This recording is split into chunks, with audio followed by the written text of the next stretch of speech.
Jumpa lagi ya dengan saya tetap di channel Yulili. Kali ini dengan Mbak yang sangat luar biasa karena sudah 12 tahun satu majikan di Hong Kong. Di sini kita akan berbagi ya, Mbak pertama kali ke Hong Kong, piye menginjak tanah Hong Kong? Oh, heran juga sih Mbak. Gini, sampai kan otomatis dari Indonesia masuk ke PT, terbang nyampe ke Hong Kong, itu kan memiliki segudang harapan dan impian. Iya. Kayak gitu kan. Nah, terus habis itu perjalanan sampean untuk mewujudkan impian sampean kan sudah mulai kayak gitu kan. Sampean udah mulai terbang, udah nyampe Hong Kong kayak gitu. Perasaannya bagaimana pertama saat itu? Perasaannya ya seneng, bahagia, kayak ngimpi lah. Kayak ngimpi loh, ini bener di Hong Kong. Terus ntar gimana majikannya, itu ada rasa takut juga. Bahasa kan cuma setengah-setengah aja.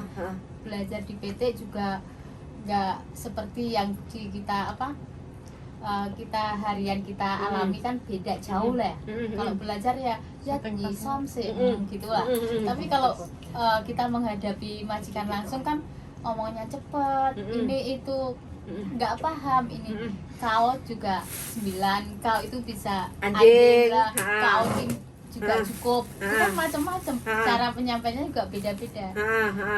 Pokoknya tapi majikan nenek itu bobo ya ngasih aku dengan bahasa isyarat. Oke. Berarti waktu pertama kali sampai masuk ke Hong Kong dijemput sama agent, ya kan? Sama agent, terus habis itu nyampe agensi lah, boarding house, selesai urusan, dijemput majikan. Iya. Reaksi pertama kali ketemu sama majikan piye? Ya, Deg-degser? takut gitu aja. Takutnya orangnya baik apa enggak ya, gitu kan namanya orang awam ya, baru pertama kali ke luar negeri juga. Tapi ya pokoknya bismillah gitu aja lah. Bismillah, ini ringsun, bismillah kayak gitu ya. Demi apa yang ada di tanggungan Indo juga, aku punya anak, juga aku sendiri yang nyari uang lah. Pokoknya semangat, tapi walaupun malam nangis, pagi juga nangis ya dalam batin ya. Alhamdulillah ya sampai sekarang. Oke, berarti habis itu sampai dijemput di agensi sama majikan, terus masuklah ke rumah majikan, iya enggak? Ke rumah majikan itu ada siapa aja? Ada Dada, Sinsang, Dong Mai, Koti Bibi lah, nama Bibi. maksud saya. Maksud Bibi. Seko yang Dong Mai ngono. 4 orang sama sampean, kayak iya. gitu ya. Terus mereka welcome, menyambut sampean datang itu welcome. Baik ya. Baik. Oh, berarti sampean ketemu sama majikan baik lah ya, Iya, intinya. iya. Terus pertama kali masuk rumah majikan otomatis kan bahasa modalnya dari PT. Iya. Ya enggak? Piye? Untuk komunikasi ada kesulitan, kendala enggak? Ada lah Mbak. Piye? Ada ya, kok beda jauh ya. Maksudnya kan tapi kan dalam penyambungan bahasa, ngomong seharian sama belajar itu beda lah. Kalau menurut aku beda.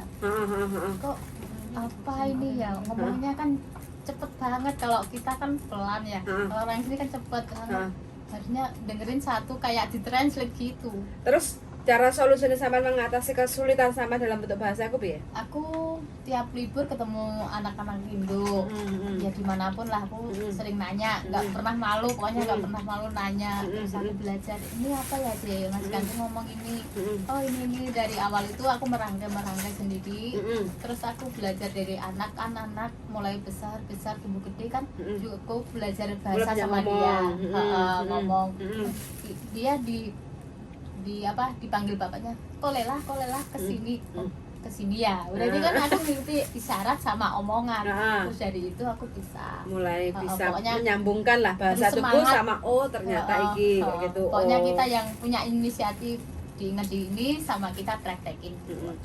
Ada selama 12 tahun kerja sama satu majikan ini pernah mengalami kesulitan nggak? Mungkin dimarah sama majikan atau mungkin salah melakukan pekerjaan kayak gitu. Kalau bagiku ya kalau masalah dimarahin itu bagiku wajar aja. Memang kita salah, pokoknya minta maaf tuh gitu aja, udah majikan udah down gitu aja. Pokoknya kita nurut, oh aku salah ya ini tuh ya, juga minta maaf lah. Pokoknya majikan langsung udah bagian lagi. Intinya orang sini kalau marah ya sekali, tapi kalau udah ya biasa saja, nggak dipendam di hati, enggak kalau majikan sini gitu. Nah ini teman-teman ya, ini resep bagi teman-teman yang mungkin masih baru-baru di Hong Kong. Jadi kalau kita memang salah ya wis diakui aja salah. Oh, muisi itu dadai kayak gitu. Urusan selesai. Semakin kita debat, nggak terima kita disalahkan, itu nggak akan berakhir, diungkit maneh sama majikan, ya enggak? Iya, Karena kita nggak mengakui kesalahan kita, walaupun kadang kita di depan mata majikan itu kadang kita benar, karena biasanya complicated itu dua, satu nyonyanya nyuruh A, satu sinsanya nyuruh B. Bener. Nah, ya enggak? Iya. Nah, kita mau melakukan B, kita enggak konfirmasi sama si nyonya yang nyuruh A. Iya. Kayak gitu. Makanya kadang si nyonyanya marah, kayak gitu kan. Nah, itu namanya kurang komunikasi. Miscommunication. Iya kan, kayak gitu. Iya. Kadang seperti itu. Itu kadang kita gondok sendiri dimarah sama majikan ya. Pokoknya. Wajar kalau ada 2 orang atau 3 orang di rumah, nyuruhnya beda-beda. Sebelum kita mengambil keputusan untuk nyuruh si A kayak gitu, sebelumnya ada yang nyuruh B, C, ya kita ngomong dulu. Halo B, iki si A njaluk ngene lho, tak kerjani lho ya. Oke? Kan nggak mungkin kita disalahkan. Iya enggak? Iya. Kadang kan kayak gitu, kekurangan kita, kurang komunikasi karena banyaknya orang di rumah majikan. Kadang complicatednya seperti itu sih, anak-anak yang aku rasa masih baru-baru itu. Terus Kayak gitu. aku kalau masih kurang paham, aku tanya majikanku 1 sampai 3 kali. Majikanku udah nyuruh, kalau kamu belum paham nanya 1 2 3 lah, nggak apa-apa, jangan usah takut, sekeng lah. Lem sekeng, lem meng leh mano to cita yat yi sampo mungkin yu leman lem meng pak kemana jadi mano. Alhamdulillah majikanku baik lah. Berarti mbaknya ini dapat majikan yang memang majikan itu siap menerima kondisi keadaan mbaknya yang masih yang masih fresh. Iya enggak? Iya. Namanya orang Indonesia masuk dibawa ke Hong Kong, otomatis dalam bahasa, dalam budaya, kebiasaan itu kan perlu adaptasi. Perlu adaptasi. Jadi karena mbaknya juga mau belajar, majikannya juga mau ngajari, akhirnya ketemulah sampai 12 tahun. Kayak gitu kan? Alhamdulillah. Pernah nangis nggak di rumah majikan? Pernah aja. Cuma dimarahin kan, orang sini kalau marah kan keras. Itu marahin saya atau gimana, tapi kan sini kan perasaan ya. Nangis. Terus nangisnya itu kalau nangis, aku di Indonesia utang sama PT 3.000 kali 7 kali ya. Terus anakku mau makan apa, aku masih ninggal anakku masih baru masuk TK gitu. Gimana gitu loh, Cek. Berarti mengalami juga lah ya. Walaupun sudah 12 tahun terakhir ini, jadi di awal-awal itu juga mengalami kesulitan, jadi nangis itu nggak mulus. Makanya bertahan. Selama kita masih mau bertahan, kita pasti nyampe tujuan. Sesulit apapun perjalanan kita, selama kita telaten untuk menjalaninya, kita pasti nyampe ke tujuan itu. Tapi belum nyampe tujuan aja, kita kadang ngarepe misalnya watu, tapi gak alon-alon dhisik, ditahan dhisik. Ya, kalau kita kebentur watu itu otomatis kan ya loro, nangis. Ya sudah, kalau kita biarkan 1 2 3 jam, lorone kan hilang toh, Mbak. Mbak, nggak ada batu, jalan itu datar lurus loh. Kita aja bisa jatuh kok, Mbak. Nyata itu, Mbak. Nah, itu kan? Nyata. Makanya. Jadi untuk teman-teman yang masih mau berangkat ke Hong Kong atau mungkin yang masih baru-baru, semangat aja. Siapapun teman-teman yang sudah puluhan tahun di Hong Kong merasakan hal yang sama.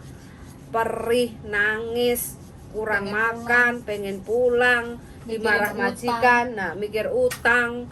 Nah, kayak gitu. Campur aduk, pokoknya super lah ini. Yang menguatkan apa? Ya impian. Tujuan kita ke Hong Kong itu apa? Kayak gitu loh. Jadi semuanya itu sama.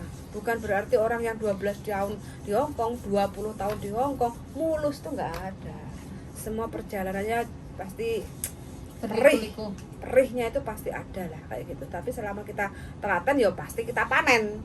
Wis jadi apa, Mbak? 12 tahun. Ya, adik baru lulus SMA. Alhamdulillah. Sama yang biayai. Alhamdulillah bantu orang tua ya. Kalau biayai penuhnya bukan lah. Yang bantu. Ada lah. Tapi nggak usah total. Saya total nggak penting. Itu pokoknya udah keangkat keluarga saya, adik saya gitu aja. Juga itu bagusin rumah. Orang tua dulu, orang tua kan rumahnya kayak nggak layak lah. Bocor. Ya bocor, nggak ada pintu. Gedek nggak? Enggak, udah bata. Udah bata. Dulu udah bata, tapi cuma kan belum dipoles, belum ada ini apa kenopi, belum. Oh, sekarang udah kanopinya? Udah kanopi. Keren. Udah ada apa itu? Lantainya Bataku. Kan, lantainya dulu paping. Bukan paping, udah ada porselin masih ya. Oh, sekarang udah tekel. Umumnya gitu lah. Oh, jadi kalau mau datang ke rumahnya mbaknya, sandalnya harus dilepas loh ya. Soalnya saiki udah Nggak tekel. usah dilepas. Kalau macet dulu bisa dilepas. Udah porselin soalnya ya. Kalau dulu pakai bata. Jadi kayak ngene iki enggak usah dilepas Tanah, sandalnya. Mbak, tanah. Bukan Zaman bata. dulu? Ya tanah itu. Tahun piro iku, Mbak? Cek nemoni Tahun 2011. 2011. 2010-an lah. rumah Boe cek kayak gitu ya. Iya. Tanah ya. Nggak ada yang menginjakkan kaki kan orang pas-pasan nggak Iya, punya iya. dimanjanya ya Dipandang apa toh, sebelah mata. apa toh. Sekarang anaknya dari luar buru-buru nak Assalamualaikum. Ada uang mau nyebrang 100 ada 5 juta nggak ada nanti yang kerja gitu. Kalau aku pinjam aku ya kerja itu buat ini loh, buat ini. Kalau kan banyak, kalau aku ya orang tua ngasih nyatanya nggak kembali juga sih. Ada sih Ya biasanya gitulah. Ikhlasin aja. Niatnya kalau pinjam aja tok tok tok lah nuwun, tapi di saat konsistennya untuk nyaur itu wis nggak ada. Susah. Pokoknya Ya, gitulah. nggak di Indonesia, nggak di Hong Kong, jangan membiasakan untuk pinjam uang ataupun utang uang. Ya enggak. Mending awake dhewe iku duwe gak duwe duit, yang penting kita itu wis raketang mangan iki lho. Sambal Nah, sambel. Tempe korek. piro sih? Tempe $10. Sambel paling piro sih? $5. Tempe? 10 tempe. Heeh, 10 tempe. Lombok wis $5 wis kena 15. nggih nduwer kayak Beras gitu. $10 udah Nah. 2 kali 3 kali Itu masuk. kan berasnya ngene majikan. Tergantung kita. Nah, itu kan Mas Niat gajinya dolar Hong Kong, tapi gaya hidupnya tetap lah Desa. deso. Sambel bawang itu tiada duanya. Tapi ya kuwi Gerek. sakniki ne sehat toh, Mbak. Enggak Sehat. bakal utang. harus kayak bisa gitu. planning penghasilan kita harus bisa nabung sendiri, utama nabung sendiri. Terus ini kemana-kemana harus ada Penting. planning. Penting banget manajemen keuangan itu penting banget. banget. Mm-mm. Apa ya nggak perlu pakaian ini nggak perlu, pokoknya yang penting nabung, punya Nah, tabungan masa depan. harus. Kan kita nggak sehat selalu, Betul. nggak kuat selalu. Betul. Makanya teman-teman ya wis pokoknya di sini financial problem itu juga perlu ditata. Kita juga harus perlu belajar. Jadi biar nggak gali lubang tutup lubang, usia akan semakin hari semakin bertambah, waktu kita tidak muda lagi, jadi kesempatan kita sudah terbuang, jangan sampai sia-sia kayak gitu. Wis pesennya Sun sangat loh Mbak ya, hari Ya, ini sudah terima mau kasih banyak. ngobrol-ngobrol dengan mbaknya yang sudah 12 tahun di Hong Kong, satu majikan non-ek loh teman-teman. Masuk ke Hong Kong sekitar umur 32-an lah. 32 30-an lah masuk ke Hong Kong non-X ya. Terus sekarang sudah 43. Nah, enggak kalah kan? Saya kan masih 18. Ini 42. 43 loh. Loh 43 loh. Enggak kalah toh, Nggak masih tua. penting toh. Nah, kayak gitu. Karena apa? Mbaknya selalu happy. Jadi masalah pasti ada, tapi ya masalahnya wis pokoknya Bisa menyelesaikan. dilalui aja. Mengikuti air mengalir. Kayak gitu. Wis Sun sangat sudah mendengarkan untuk teman-teman semua. Mungkin mbaknya ada pesan-pesan? Ada ya. Pesannya ya pokoknya hati-hatilah dalam berteman. Kalau berteman dan urusannya uang ya pokoknya hindari pelan-pelan. Kalau mau bantu temen ya ada $20, $50 seikatnya kalau ada. Tapi kalau masalah hutang ya janganlah. Jangan, pokoknya uang itu susah. Nggak ada yang temen, pastinya jadinya musuh. Yes. Dah, Hati-hati ya. Hati-hati. Wis pokoknya duit itu malatih kayak gitu. Orang mau temen pokoknya musuh. Daripada kita banyak masalah karena duit, mendingan kita menghindari masalah. Iya. Nggak usah pinjam-pinjam duit atau utang-utang duit kayak gitu. Sun sangat sudah mendengarkan dan see you in the next video. Bye bye. Ya apa?